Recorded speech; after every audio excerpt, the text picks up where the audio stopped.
Yay, there we are, people. There we are, there we are. Oh my goodness. Okay, so there's this really cool app. I want to try it. Hold on, let me find it. Oh, here it is.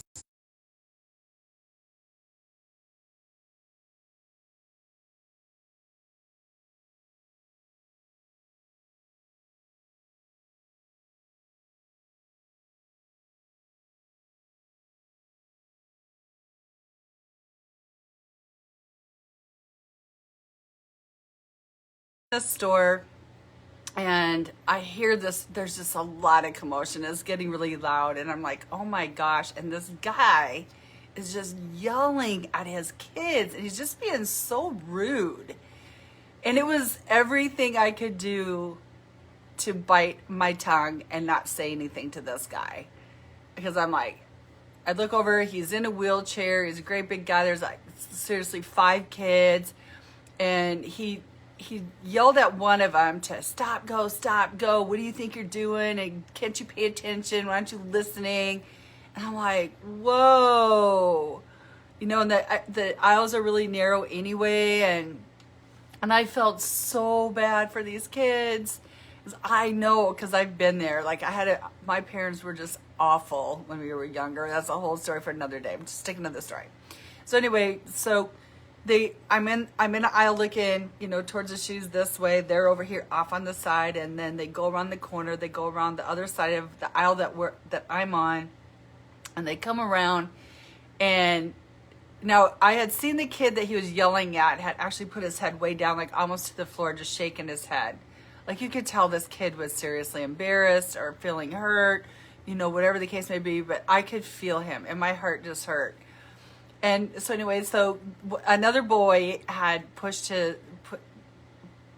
this guy around to where I'm at. And all of a sudden the guy looks up and sees me, and his face literally just drained. And he goes right into the explaining mode. He's like, I really do love my kids. I'm a single dad. I've been in this wheelchair now for 3 months. I had surgery on the back of my leg. And he goes, I'm just so frustrated sometimes. And he's going on. And I finally stopped him and I said, listen. I said, I'm pretty sure those 5 kids that you be talking about, their single dad, are doing an amazing job at helping you. I said, I've been watching and listening to you because you've been kind of loud. It's kind of hard to miss you. And I said, they all seem to be really helping you and working really hard at it. And for whatever reason, you're having a really bad day. And he's like, I really do love my kids. I really don't mean to treat them like that. And I said, let me share something with you. I said, my son would be 40 years old this week coming up. He died 10 years ago. He was in a wheelchair, so I get how frustrating it is, and I get how easy it is to take our frustrations out on those that we love around us. But I can tell that these kids are trying really, really hard to make sure that you're being taken care of. And so I would just consider that. And I wasn't being rude. I didn't attack him. I didn't do anything like that. And he felt, you can just tell he was like, I really don't mean to treat my kids like that. I really love my kids. I said, I'm sure you do. I said, trust me, I've had my moments with my own and I still do. So you could hear him. So they go down a couple aisles and you could hear him talking to his kids, and he is apologizing like crazy. And I just felt like it was like such a God moment. Like, I just had to share that because I just loved it. He knew he was being a jerk. So it was like, and he was just, spewing the goods to me. So I was like, well, you just spew all you want. But oh my God, don't treat them like that. They don't deserve that. So here's that. Cheers to them. Those kids were amazing. Should have seen them. They were just all over the place trying to help him and grab shoes, help him. Which I was like, and he's like, stop it. It's funny. Not funny. Because trust me, I've been there. Oh my God, my stepdad was a total jerk when I was a kid. We lived in a very domestic violent household. And my dad was one of those guys where you do have therapy for years. Hey, Heather. Howdy, howdy from Texas. We got a Texas girl in the house. Just shared a story, Heather, about a guy that I saw in the mall yesterday in the shoe store with his kids. You'll have to go back and listen to it. That's what I'm talking about. My stepdad was just a jerk. So we grew up in a very domestic household. My dad was an alcoholic.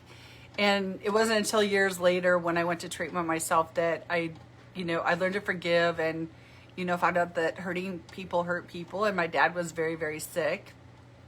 And so there's a lot of forgiveness in that. We'll have a whole little moment about forgiveness at a later date. And today I just wanted to share that story about that. But I know the healing because Heather actually knows I'm going through a lot of things. She knows a lot about me, and I've shared with her a lot of things that have happened. And there's still things I'm working on that from my past is just ridiculous. Yep, definitely hurting people hurt people.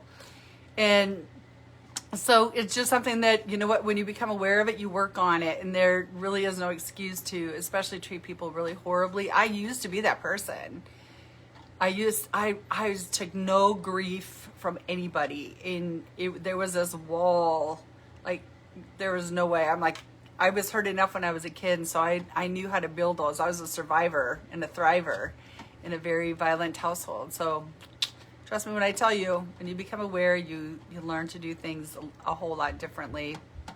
And that's what we do. Yes, love always and pray continually. Absolutely right, Heather. And so today I'm going to switch up the subject a little bit. We had talked a little bit last week. My daughter had lost her best friend last week to cancer and left behind a 9-year-old little boy, a 17-year-old girl, and a 19-year-old girl. The dad is very absent in their lives. I don't even know what the guy does, and I really don't care.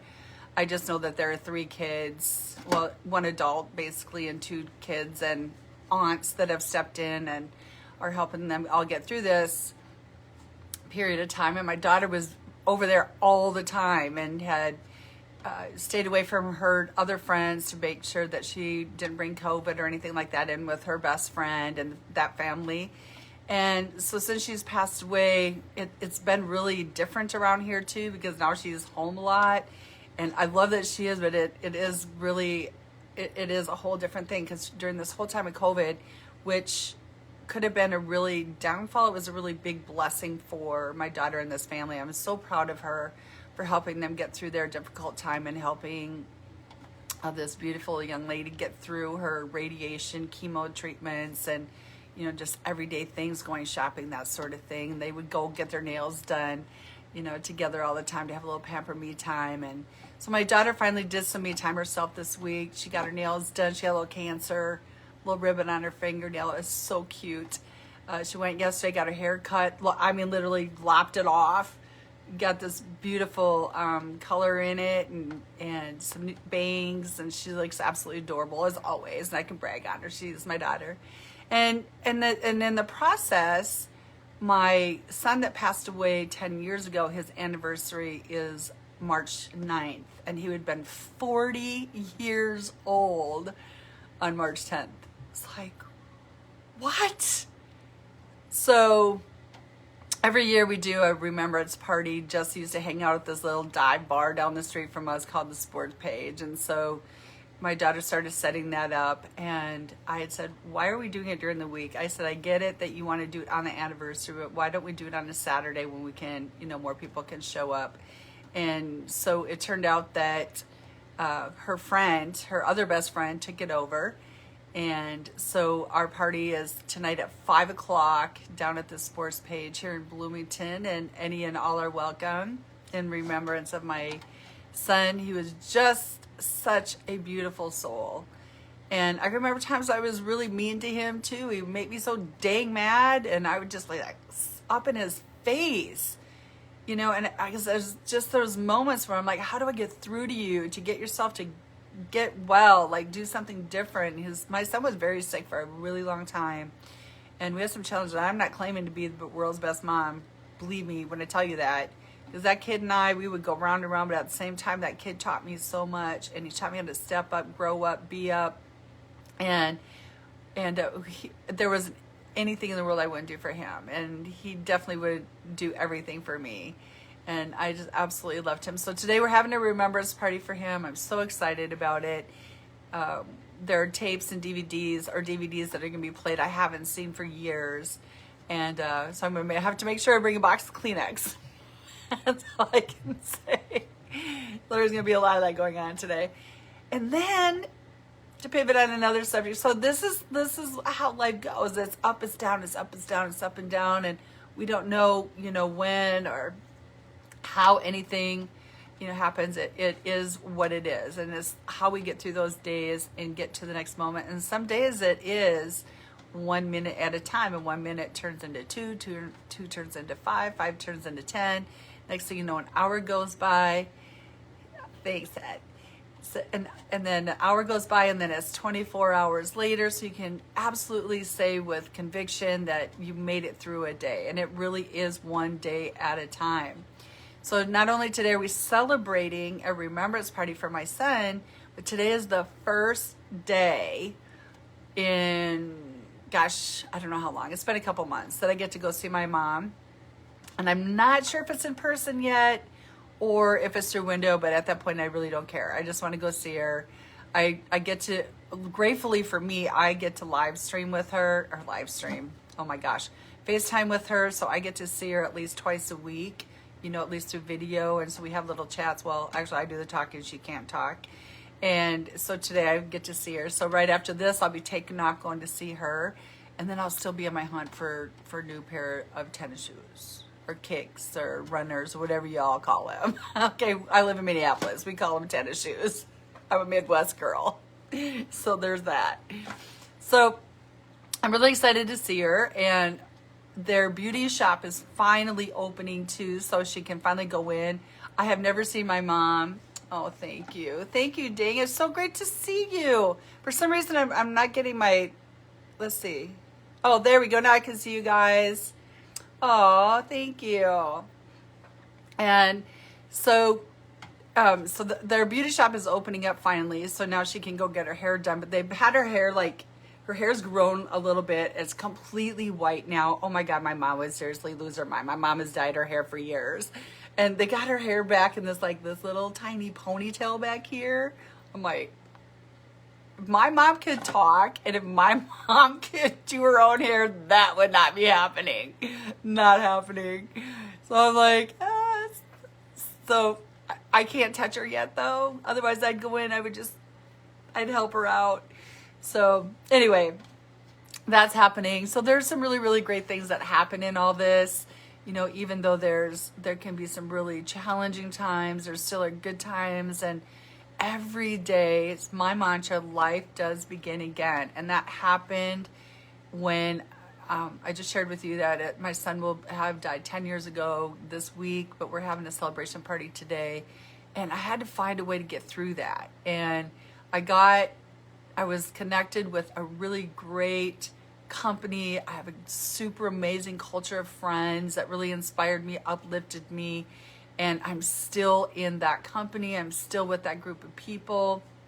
And I wouldn't have it any other way. Because on my worst days, on my worst, feelings of things, I just start going in. And thank God for technology. Thank God for Facebook. Thanks God for the groups. You can think whatever you want to about a lot of things. But it literally, I can say this, it literally saved my life. And so I just want to share with you that no matter what's going on in your life, that you can just move into the next minute, into the next moment, and just move into the day. And yes, grieve, because you know what? We got to do that. Whatever that is for you. Yep. So whatever that is for you, you got to take the time to do that. Is actually self-love. So you can take that time to do that, and don't allow anyone to tell you when that grieving process, in your grieving process, when for you to be over it. It's 10 years later, and it's a different kind of grief for my son. It's a different kind of loss. It's a different kind of feeling, but that never goes away. It's just a different way of looking at things. So again, life does begin again every single day. Amen. Dang, thank you. So just for today, all you have is today. You woke up and you're breathing and your feet hit the floor. And the first thing I do is I pray with we have a little Chiweenie. She's a little rescue. I absolutely love our dog. It's actually my daughter's dog, but I take care of her. And every morning, me and little Hannah have a little prayer with God. And we thank Him for the day we step into our day. And you know what? Even when I get in my car, I just pray for the angels to protect us and everybody around us. And you do your belief. This is my belief. And I totally respect you for whatever that is for you. And you just get into your day. Just step into it. And if that means for me, and so I'm going to end on this. So your goals. So like people talk about goals, or they talk about your vision, or they talk about all these different things. I have a to-do list. I am a to-do list person. Like I have a list of things to do. So you write down what it is you're going to do today, and you see that before it happens, right? Like, you're going to go to the store, get a new pair of tennis shoes. I know that I'm going to go to a bar tonight, and I don't drink either, by the way, but I'm going to a bar tonight so that I can be a participant in my son's remembrance. I'm going to go see my mother today. So these are things that that you're doing. So if you think that you don't have a vision or that you don't have goals, you already do, because you already know what you're doing today. And if you don't, plan something, if that's even going for a walk. I know Minnesota today is going to be fantastic weather. We're going to have 50 degrees. It's like a heat wave for us. In fact, 30 degrees was a heat wave, and we're slowly climbing. So it's super exciting around here. So I'm happy about that. And we have sunshine, and that just even makes for a greater day. So I want to thank you so much for being here this morning with me. My name is Shelly Jean. I'm a Grandma's on a Mission. I am a storyteller, and I love hearing from you. And I definitely love sharing your stories. We're going to be starting podcasting coming up on March 30th, which is my 61st birthday. And that's going to be a beginning of a brand new year. So thank you so much for joining me, Dane. Thank you, Heather. Thank you for being here. Absolutely love you both. And thank you so much, my friend. We'll talk to you soon. Have a great rest of your day. Bye.